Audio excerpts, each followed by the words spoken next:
नमस्कार शेतकरी मित्रांनो, ज्या ज्या शेतकऱ्यांना आपली मोसंबी आणि संत्रा मुर्ग बहारासाठी तानावर घेतलेली आणि या आठवड्यामध्ये ज्यांच्या ज्यांच्या मनामध्ये असे प्रश्न असतील की आपण किती पाणी द्यायला पाहिजे किंवा अर्धा आणि पाऊण तास पाणी दिल्यानंच या ठिकाणी योग्य राहील किंवा आपण जास्त पाणी देऊन बाग फोडली पाहिजे, तर या सर्व प्रश्नांची उत्तरं तुम्हाला आज या व्हिडिओमधून भेटणार आहेत। मित्रांनो, आपली बाग महत्वाची आहे, त्याचबरोबर आपल्याला जो बहार घ्यायचा आहे तो सुद्धा महत्वाचा आहे, परंतु बहार घेण्याच्या नादामध्ये आपली झाडं जाता कामा नये हा सर्वात मेन मुद्दा आहे। कारण जी झाडं आपण गेल्या 10-15 वर्षापासून त्या झाडांना जीव लावलेला आहे आणि ते झाडं एका बहारासाठी गेली नाही पाहिजे। कारण हा बहार जर घ्यायचा असेल तर झाड जिवंत लागेल, कारण झाड जर व्यवस्थित कंडिशन मध्ये असेल तरच ते बहार देईल, ही सुद्धा गोष्ट लक्षात घेणं गरजेचं आहे। तुम्हाला जर वाटत असेल की झाड अति ट्रेस मध्ये गेल्यानं आपल्याला चांगला फायदा होईल किंवा त्याचबरोबर आपल्याला माल चांगला भेटेल, तर 100% तुम्ही चूक करताय। मित्रांनो, झाड त्या कंडिशन मध्ये लागतं, झाड त्या रेशो मध्ये लागतं की त्याने फ्लावरिंग सुद्धा दिली पाहिजे, त्याची माल धारणा करणारी काडी सुद्धा वाळली नाही पाहिजे किंवा सुकट झाली नाही पाहिजे। त्या काडीचा एक रेशो असतो तो मेंटेन राहायला पाहिजे, तेव्हाच ती काडी फुल धारणा करणार आहे किंवा त्याच्यातून फुल आपल्याला भेटणार आहे। मित्रांनो, जर झाड जर एकदम सुकल्यासारखं वाटलं तर त्याची पूर्णतः पानही गुंडाळल्यासारखे होतात, त्याच्यानंतर त्याच्यामधलं पूर्ण पाणी हे आटलेलं असतं, मुळांना कुठूनही पाण्याचा स्रोत नसतो, त्यामुळं झाडामध्ये पाणीच जर राहिलं नाही तर त्याच्यानंतर ही झाडं 100% जळतात किंवा जळाली नाही आणि त्याला पाणी बसलं तरी सुद्धा माल धारणा ज्या काडीमधून होत असते तर ती काडी तरी वाळत असते किंवा तिच्यातून लागलेली फुलं सुद्धा टिकत नसतात। हे गोष्टी लक्षात घेणं गरजेचं आहे। मित्रांनो, दुसरा मुद्दा येतो, मग आपल्याला या झाडांना जर व्यवस्थित ठेवायचं असेल, व्यवस्थित बहार घ्यायचा असेल तर काय करता येईल। मित्रांनो, आजची 31 तारीख आहे, म्हणजे इथून पुढं टेम्परेचर हे कमी होत जाईल, त्याच्यानंतर येणाऱ्या 15 दिवसांमध्ये एखादा पाऊस पडू शकतो। भाग बदलत का होत नाही, काहींना होईल काहींना नाही होणार, परंतु ज्यांना होणार नाही त्या ठिकाणी ढगाळ वातावरण तरी तयार होईल, म्हणजेच आपण जरी पाणी दिलं तरी सुद्धा या ठिकाणी बाग फुटून येईल आणि येणारी कळी किंवा येणारी नवीन नवती आहे तर ती जळणार नाही, हे 100% खरं आहे। मित्रांनो, त्याच्यासाठी आपल्याला काय करायचंय, तर आता सध्या आजच्या घडीला आपण 3 घंटे पाणी झाडांना देऊ शकतो। 3 घंटे पाणी दिल्याच्या नंतर झाड फक्त ऍक्टिव्ह होणार आहे, ना की त्याची डोळा फुगवण। मित्रांनो, त्याच्यानंतर आपण दुसरा मुद्दा आहे तो म्हणजे आपण 3-4 दिवसानंतर जमिनीचा अंदाज बघून या ठिकाणी झाडांना 5 घंटे पाणी सोडू शकतो। 5 तास पाणी सोडल्यानंतर झाडाची पूर्णतः क्रिया या ठिकाणी चालू होणार आहे आणि त्याच्यानंतर हळूहळू ढगाळ वातावरण होत चालन। आपल्या भाषेमध्ये म्हणायचं झालं तर 7 जूनला आपल्या राज्यामध्ये पाऊस दाखल होतो आणि ठिकठिकाणी पावसाला सुद्धा सुरुवात होते। मित्रांनो, आपली किमान 10 ते 15 दिवस सुरुवातीचा मुद्दा आहे की ज्या दिवसापासून झाडांची डोळा फुगवण होते, 2 कंडिशन मध्ये या ठिकाणी फ्लावरिंग काढत असतं। 2 कंडिशन मध्ये फ्लावरिंग काढतं, ते पहिली कंडिशन आहे की जर पाऊस भरपूर झाला किंवा पाणी भरपूर दिलं तर 15 ते 20 दिवसांमध्ये झाडावरती आपल्याला फ्लावरिंग ही दिसत असते। आपण जर पाणी स्टेप बाय स्टेप देत गेलो, म्हणजे आपण सुरुवातीला 3 घंटे पाणी दिलं, त्याच्यानंतर 5 घंटे पाणी दिलं आणि नंतर ओपन पाण्याचा वापर केला, तर आपल्याला 20 ते 25 दिवसाचा सुद्धा कालावधी या ठिकाणी लागू शकतो। म्हणून आपल्याला काय करायचंय, या येणाऱ्या 20 दिवसामध्ये किंवा 15 दिवसामध्ये आपण जे पाणी देणार आहोत झाडांना स्टेप बाय स्टेप, तर या ठिकाणी आपला फायदा काय होईल की आपले दिवस पण निघून जातील, त्याच्यानंतर आपली झाडंही जगतील। झाडं कशी जगतील, तर आपण झाडांना पाणी हे व्यवस्थित देत चाललेले, त्यामुळे झाडं हे स्टार्ट होतील, त्याच्यानंतर झाडांची क्रिया स्टार्ट होईल।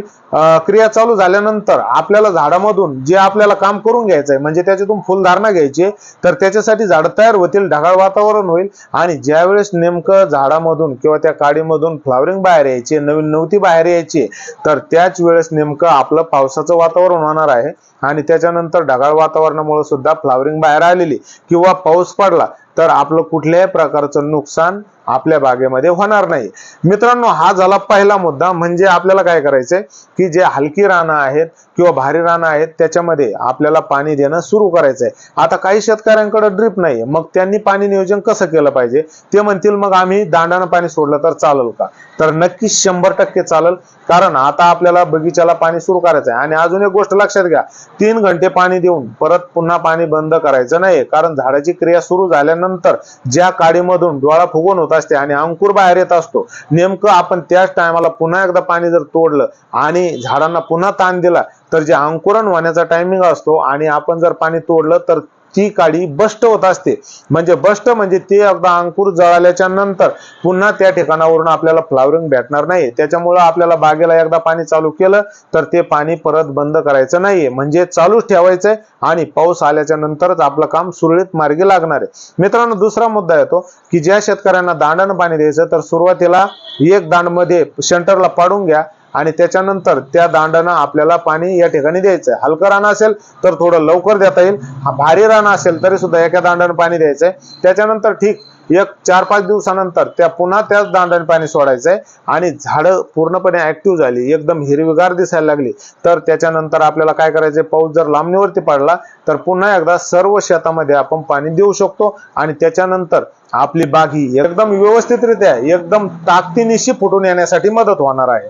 मित्रांनो, त्याच्यानंतर दुसरा मुद्दा राहिला की ज्या शेतकऱ्यांच्या डोक्यामध्ये अजून पण असा प्रश्न आहे की आपल्याला काय करायचंय की आपल्याला बागेला जोपर्यंत पाऊस येत नाही तोपर्यंत अर्धा तास पाऊण तास पाणी देतच पुढे चालायचंय. मित्रांनो, त्या शेतकऱ्यांना या गोष्टीसाठी सुद्धा तयार राहणं गरजेचं आहे की आपल्या बागेमधील बरेचशी झाडं या ठिकाणी जाऊ शकतात किंवा जाणार आहेत आणि त्याची सुद्धा तयारी ठेवणं गरजेचं आहे. दुसरा मुद्दा आहे, तुम्ही जर तुमची झाडं वाचली सुद्धा तरी सुद्धा त्या झाडांची जी सुकट झालेली काडी आहे किंवा अति ट्रेस मध्ये जी झाडं जात असतात, आपण हव्यास करतो की आपली बाग चांगली फुटली पाहिजे, परंतु ती बाग तेव्हाच चांगली फुटते की जेव्हा त्या काडीचा रेशो व्यवस्थित असतो, ती काडी फुटण्यासाठी पूर्ण 100% तयार असते आणि ना की आपण वाजूपेक्षा जास्त झाडं ज्यावेळेस ट्रेस मध्ये घालतो किंवा ट्रेस ज्यावेळेस बागेला बसतो तर तेव्हा बाग आपली चांगली फुटते असं गृहीत धरू नका.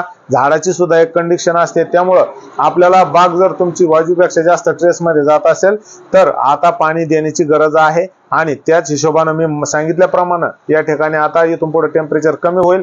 त्याच्यानंतर आपण पूर्ण प्रोसिजर करेपर्यंत जसं जसं आपण झाडांना पाणी देऊ तोपर्यंत 15 दिवसाचा कालावधी निघून जाणार आहे आणि त्याच्यामध्येच एक अर्धा पाऊस होईल आणि त्याच्यानंतर आपली झाडं ही व्यवस्थितरित्या मार्गी लागू शकतात. त्याच्यासाठी व्यवस्थित काम करा, झाडांना जपा. ज्या झाडांना आपण 10-15 वर्ष जीव लावलेला आहे ती झाडं अचानक जर उठून गेली तर पुन्हा आपल्याला बेकबे सुरू करावं लागू शकतं. म्हणजे आपल्याला पुन्हा ती झाडं उभं करण्यासाठी ही 8-10 वर्षाचा कालावधी जाऊ शकतो. त्याच्यानंतर दुसरा मुद्दा येतो की आपण जोपर्यंत झाड चांगलं आहे तोपर्यंतच त्याच्याकडून माल घेऊ शकतो, ना की आपली बाग ही वाळायला लागल्याच्या नंतरच आपण त्याच्याकडून माल घेऊ शकतो. कारण झाड चांगलं असेल तरच ते आपल्याला माल देणार आहे, फ्लावरिंग चांगली देणार आहे आणि जर झाडच सुकून गेलं किंवा झाडच वाळायला लागलं तर कुठल्याही प्रकारची मालधारणा आपल्याला आपल्या मनासारखी भेटणार नाहीये. त्याच्यामुळे पाण्याचं नियोजन व्यवस्थित करा, पाणी हे झाडांना व्यवस्थित द्या आणि झाडांना आजपासूनच मी म्हणतो पाणी तुम्ही सुरू करू शकता. आणि मित्रांनो, जर तुमचे बाग भारी जमिनीमध्ये असेल आणि त्याचबरोबर तुमच्या बागेला अजून ताण बसला नसेल तर तुम्ही एकदम फवारण्या त्याच्यामध्ये काढू शकता. फवारणी आपण 0.50-32 मायक्रोन्यूटनची घेऊ शकतो किंवा त्याचबरोबर जर बाग जास्तच हिरवी वाटत असेल तर त्याच्यामध्ये लिओसिनचा सुद्धा आपण वापर करू शकतो. 0.050 मायक्रोन्यूटनचा वापर करू शकतो. पण स्टेप बाय स्टेप फवारण्या झाल्या पाहिजे आणि ज्या शेतकऱ्यांची बाग ताणावर गेलेली नाहीये तर ते शेतकरीची फवारणी करू शकतात. त्याच्यानंतर ज्या शेतकऱ्यांनी पाणी दिलं आणि बागेमधून फ्लावरिंग आपल्याला दिसत नाहीये किंवा 1 इंच, अर्धा इंच किंवा ज्या काडीमधून आपल्याला फ्लावरिंगची अपेक्षा आहे आणि त्या काडीमधून आपल्याला फ्लावरिंग दिसत नाहीये तर त्या शेतकऱ्यानं त्याच्यानंतर फवारणीचा विचार करावा, ना की आपल्याला जास्त फ्लावरिंग काढायची म्हणून आधीच फवारण्या घ्यायच्या.